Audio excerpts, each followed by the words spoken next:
దైవజనుడు అన్నాడు, అమ్మా అప్పుల వారి సంగతి పక్కన పెట్టు, నీ కుమారుల సంగతి ప్రక్కన పెట్టు, నీ సంగతి ప్రక్కన పెట్టు. ఒక మాట అడగాలనుకుంటున్నాను నేను. అయ్యా అడగండి. ఏ మాట? ఇప్పటికే నా యజమాని లేడు. ఏ మాట? అడగండి అయ్యా, నేను చెప్తాను, ఉన్నది ఉన్నట్టు చెప్తాను. చెప్తావా?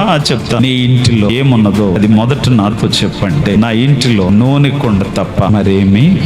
భర్త ప్రవక్తలలో శిష్యుడే, కానీ ఇంటిలో నూనె కుండ తప్ప ఏమి లేదు. అది చాలన్నాడు దైవజనుడు. వెళ్ళు, నేను చెప్పినట్లు చేసింది. ఎంత గొప్ప సమృద్ధిని చూసిందో. ఒకప్పుడు ఒక్క నూనె కుండే ఉంది ఇంట్లో, ఒకప్పుడు రిక్త హస్తములు, ఒకప్పుడు అప్పుల వారితో బాధ, ఒకప్పుడు చేతిలో చిల్లిగవ్వలేదు. ఇప్పుడు దేవుని బిడ్డ చెప్పినట్టు చేసింది. గొప్ప సమృద్ధి. కుమారులను స్వతంత్రులను చేసింది ఆ నూనె కుండ. కుటుంబాన్ని స్వతంత్రమైన కుటుంబముగా మార్చేసింది ఆ నూనె కుండ. నా ప్రియ సహోదరి, నేను చేసే ప్రార్థన అంతా ఎక్కడికి పోతుందో అనుకుంటున్నావు కదా? నేను చేసే త్యాగాలన్నీ ఎక్కడికి పోతున్నాయో, ఎటు పోతున్నాయో అనుకుంటున్నావు కదా? ప్రయాస అంతా ఏమైపోయిందో, ప్రభు దృష్టిలో ఉందో లేదో అనుకుంటున్నావు కదా? ప్రభు నీ కొరకు సమృద్ధి కలిగిన చోటును సిద్ధం చేస్తున్నాడు. నిరీక్షణ కలిగి ఉండు.